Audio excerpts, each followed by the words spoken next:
મળતી માહિતી અનુસાર અમદાવાદ શહેરના ખોખરા વિસ્તારમાં આવેલ પરિષ્કર એક ફ્લેટના સી બ્લોકમાં ચોથા માળ પર બપોરના સમયે ઇલેક્ટ્રિક ડકમાં આગ લાગવાની ઘટના બની હતી. આગ લાગવાના કારણે ધુમાડો ફેલાઈ જતા સ્થાનિક લોકોમાં ભારે ભયનો માહોલ ફેલાયો હતો. બનાવની જાણ થતાં જ ફાયર બ્રિગેડની ટીમ તાત્કાલિક ઘટના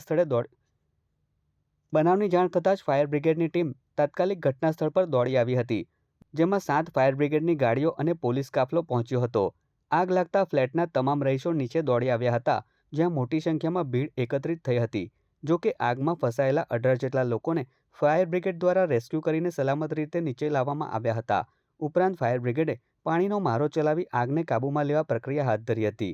આગ લાગ્યા બાદ ચોથા માળ પર રહેતી એક મહિલાએ હિંમત દાખવી હતી, જેમાં તેણીએ પહેલા ફાયર રેસ્ક્યુ બાલ્કનીમાંથી નાની દીકરીઓને ઉંચકીને ઉતારી હતી. ત્યારબાદ પોતે પણ લટકી ગઈ હતી અને ગબડતા માંડ બચી હતી. જો કે આ ઘટનામાં કોઈ જાનહાનિ નહીં થતાં લોકોએ રાહતનો શ્વાસ લીધો હતો. પરિષ્કાર વનમાં આજે આગ લાગવાનો જે બનાવ બન્યો છે એ દુઃખદ બન્યો છે, પણ એમાં કોઈ જાનહાનિ થઈ નથી. પરિષ્કારના દરેક સભ્યોએ એકતા બતાવીને આજે જે પરિષ્કારમાં જે બચાવ કાર્ય કર્યું છે એ સરસ કાર્ય કર્યું છે ને કોઈને જાનહાનિ નથી થઈ. ને જે બ્લોકમાં આગ લાગવાનું જે થયું હતું એ બધાના સભ્યોને એક સુરક્ષિત જગ્યાએ લઈ જવામાં આવ્યા છે, ખસેડવામાં આવે.